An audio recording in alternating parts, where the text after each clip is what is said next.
Hello, BookTube. I feel kind of presumptuous saying that. This is my first entry into the world of BookTube, which I didn't even know was a thing until somewhat recently, when I came across a channel by Robert G, who recently posted his first video about BookTube and about his entry into BookTube, and it totally inspired me. You see, for the last few years, I've been trying to regain my love of reading. As a kid, all the way up until college, I read a lot for pleasure. I would rather read a book than play outside with my friends or watch a movie or do just about anything else, including eat or sleep. I'm not sure why, but that kind of dropped off for me in college, probably because reading became a required activity and I didn't get to choose what I was reading, and also the internet was becoming a bigger and bigger thing, and so that was more interesting and shiny than sitting down to read a nice long book.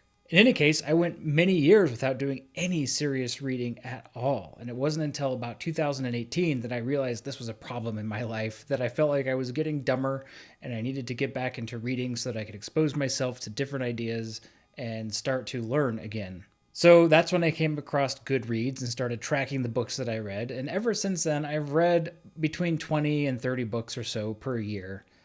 But I haven't quite gotten back into the love for reading that I once had. And so Robert G's video totally inspired me.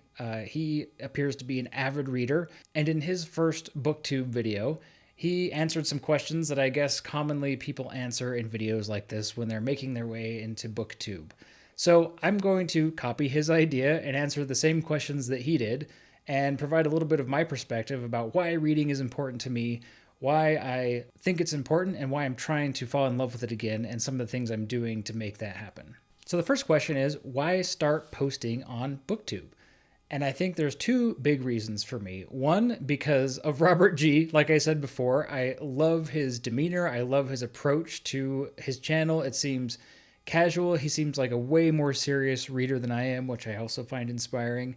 And he kind of gave me the courage, honestly, to, as a brand new booktuber. I'm not even going to call myself a booktuber, you guys. This is one video. We'll see if I ever post another one. But yeah, just seeing someone else starting out brand new in a space that's so well established gave me the courage to give it a shot. The other thing, like I mentioned, is I'm really trying to reestablish my love for reading, and I want to get away from the idea of quotas or being pressured to finish every book that I start, or read a certain number of books every year, which is the same thing as a quota, I guess. And I'm curious whether making this video and future videos about my reading habits and desires and what I'm learning and so forth will help or hurt those goals. So here we go. I opened by saying I felt a little presumptuous saying hello to BookTube because I'm not sure that I would actually even qualify as a BookTube type person, and there's a couple of reasons why. First of all, I listen to audiobooks in addition to reading actual books, in addition to reading ebooks on an e-reader. And I count all of them. And I know that's not as romantic as having every book in a physical format, made of paper with the good book feel and the good book smell and turning the pages and all of that. But for me, it's more about what the information is in the book, what the ideas are, what the author is trying to communicate, and more importantly, how those things impact me and update my view of the world. So format is not as important to me. So you're not going to see a massive bookshelf behind me full of all kinds of books.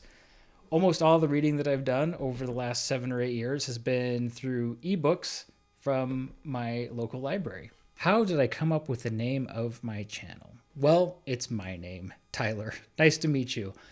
I did not decide to make a special title for my channel that had the word book or BookTube in it because I have a lot of interests, and I might be making videos about other things in addition to the books that I read. So I didn't want to put myself into a niche permanently that way. The channel is me and my interests and my hobbies, and if you see some of the other very few and very old videos that I've posted on here, you'll see things like forays into photography and other things like that. Spoiler alert, none of them are really good. They're all just kind of for fun. Not only am I not a booktuber, I'm also not a YouTuber. I think in my channel description right now it says I'm not a YouTuber, but sometimes I post videos on YouTube, and that is very accurate. Although we'll see where this goes. I'm really excited about talking about my journey of reading and hopefully engaging with other people who are on a similar journey. So the name of my channel is my name because it's flexible and it can evolve as my own interests evolve. What can I bring to BookTube? Well, like I said, I'm a very small fish in a very large, well-established pond. So the only thing that I can really bring is myself and my own perspective. And I think I will mention a few things that I feel are more unique to me, but I'm hoping that I'm not the only one and that someone who sees this might be able to relate a little bit. So, number one, I am a slower reader. Not in the sense that I read words per minute kind of slow, but it takes me a long time to get through a book usually because I read for about 30 minutes at a time. And I'll talk more about why that is later. Also, I don't deal much with physical books. Like I said, I read mostly ebooks on an e-reader that I check out from my local library. Sometimes I'll buy a book if I'm really excited about reading it and I can't get it soon enough at the library. Of course, like everyone else out there, I can also bring my own unique taste in books. I read a little bit of a lot of different types of books. There are certainly types of books that I enjoy more than others, and we can talk more about that later. Lately, I've been reading some longer books that take me a long time to read, and so I think one thing that I'm looking forward to about this experiment is instead of just updating everybody on all the books that I've just finished reading and what I thought of them, there might be more videos about what I'm currently reading and the ideas I'm encountering and how they're changing my views on the world. A little bit of my background.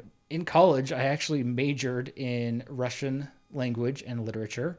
So I do have a background in literature and in studying literature and interpreting literature. It's something I've just always enjoyed. I also studied political science, and for my career, I ended up in a business role. So I bring that perspective to the table as well. Someone who studied Russian literature, who really enjoys the themes and topics that literature, that body of work explores, and also someone who's just like a regular guy who has a regular 9 to 5 job, who works in the white collar business world and still wants to interact with these ideas through great literature. Some other things about me that just kind of lend to my unique perspective, I guess, is that I'm also a huge science nerd. I love reading and learning about how the world works, and I enjoy tinkering on the internet. I've experimented with blogging and creating websites, web design, web development over the years.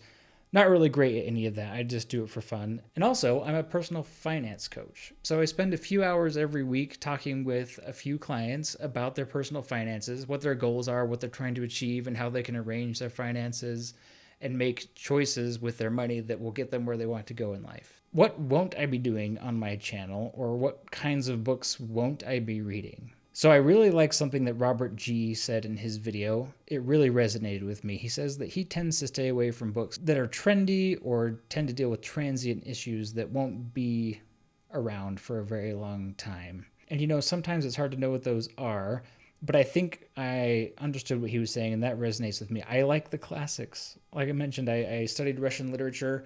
I'm most interested in ideas that have stood the test of time, and I'm really looking forward to exploring more of the classics. I haven't really read that many, all things considered. And so as someone who's interested in the humanities, I just can't wait to dive in and learn more about what makes us human and all the problems that we face and how to deal with them. I won't be bashing books or really having strong negative opinions, I would imagine, about books, because I tend to lean towards the idea that opinions about these things are very subjective. And if I don't like a book, that doesn't really mean that other people wouldn't love it, So I won't be complaining. I won't be bashing books, anything like that. Plus, I've been known to enjoy a trashy book now and then myself. I'm probably not going to be reading a lot of science fiction or fantasy. I don't know why. I've tried with these genres a few times and nothing has stuck. Maybe I just haven't found the right book yet, but I guess we'll see. What kind of books do I like to read? Well, I'm a little bit all over the map. Over the past couple of years, I've been really heavily into business books and books about management. I think I'm exiting that phase a little bit. Don't worry. So if you find that boring, there should be less of that going forward. Partially because I've read so many that I've started to develop an idea of what the main ideas are. Interesting, especially in my line of work as a manager. Lots to learn about how to be a good manager, and I still feel like I'm not a good manager. Always learning, always lots to learn there, which is why those books catch my interest. But just this year alone, for example, I've read everything from science to religion to philosophy. I'm just looking down here at my list. A few fiction books, some personal finance books to help me be a better personal finance coach, and then some fiction like the Red Rising series. I hadn't read that before. and some history. So that's a little bit about what I've been reading recently, and we'll see what the future brings. Why do I like reading? Okay, so at the beginning of the video, I talked about how I used to love reading, and then how I kind of fell out of love with reading, and now I'm trying to regain that love. So I will tell you some of the things that are the most fulfilling to me about reading, whether or not I like it or love it in the moment. And the biggest one is probably that I am so curious about how the world works and everything out there in it. And I feel like reading really helps me explore this. Because of that natural curiosity, I've become very caught up in watching YouTube videos. Maybe you can relate, especially science, engineering, history, and those kinds of videos, where they break down certain topics and explain it. But, I've come to feel like as great as that information is, it puts me in a consumption mindset and doesn't make me think very much. And it doesn't make me network my thoughts together in different ways very much. Sometimes reading a book is painful because I don't understand it, or because I'm being exposed to a new idea that I don't agree with, or because the author is using words that I don't know. Or maybe the book is long and it's really difficult. I'm reading the Gulag Archipelago right now as we speak. It's like 2,000 pages and it is awesome, but it is not an easy read for me, but it's also vastly rewarding. So I'm trying to move away from mindless consumption of information towards being a thinker and a reader and kind of a ponderer of what I'm reading. So that's one thing I really like about reading. I feel like it activates my brain in ways that other forms of media do not. I'm also kind of nostalgic for the love of reading that I had as a kid. And so that's one reason I like reading. It's a way to get lost in a good book, classic. I'm also just intrigued by language. Like I mentioned, I studied Russian in college and in graduate school. And so I also studied translation. And so language is fascinating to me. I feel like words, they're like paint that authors can combine and mix in different ways to express ideas. And I just, aside from the ideas of the book, I love the structure of writing and how words can be put together in beautiful and interesting ways. Poetry is interesting to me for that reason. So I just want to expose myself to as much of that greatness as I can. And because of my background in language, linguistics, and translation, I've got this weird relationship with words. People say, words mean a lot and the right words matter. And, it's true. Words are very important, and choosing words carefully are very important to communicating well. But at the same time, especially with my work in translation, I'm forced to confront the limitations of language, right? So really, at a basic level, language is a tool that we have to communicate concepts to each other. And it's not a perfect tool, but it's probably one of the best tools that we have. And so I love the complications that arise because of that. The paradox almost between how important it is to choose the right words, but also the fact that there is no right or wrong way to say a certain thing or to communicate a certain idea. I find that fascinating. I also love reading because I want to read widely and expose myself to many ideas. I think that's important to me, especially in today's day and age where we have so much access to information, and it's so easy to believe something that you read or you hear or you watch on the internet or in a book or whatever the case may be. But I find that as I expose myself to ideas from a wide variety of authors, from different countries, from different religious backgrounds, or from different cultures, you just realize how big and how vast and how complicated the world actually is. And it fills me with a sense of wonder more than a sense of narrow-mindedness or, an obsession with the idea that my point of view is the right point of view. That's a very natural thing that I think we as human beings feel, is that we see the world from our point of view. And it's so important to expose ourselves to other points of view to realize that there's so much more out there than any one of us could possibly experience alone. And finally, this is one that I've noticed over and over and over again in my life having a major impact, which is I love how reading enhances my ability to have conversations when I'm meeting new people. So the more I read and the more widely I read, I've noticed as soon as I meet someone new, they're going to say something that sparks a memory of something that I've read. Whether it's an idea that they agree with or disagree with, I can at least ask them their opinion about it and sound kind of smart because I know what they're talking about or have heard tangentially about what they're talking about. I think it makes conversations so much more interesting the more you read. How did I develop a passion for reading? Well, this is a two-part answer for me.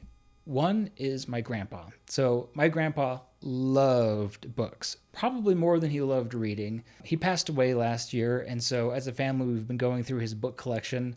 I found a list that he created in an Excel spreadsheet cataloging over 3,000 books in his library, but I think there's actually a lot more that didn't make it into the spreadsheet. So I just grew up being influenced by him, by his love for learning, by his love for reading, and by his love and his respect for books. I mean, I still remember he was the one that taught me how to, when you get a brand new book, how to break the binding in the right way so you don't destroy it.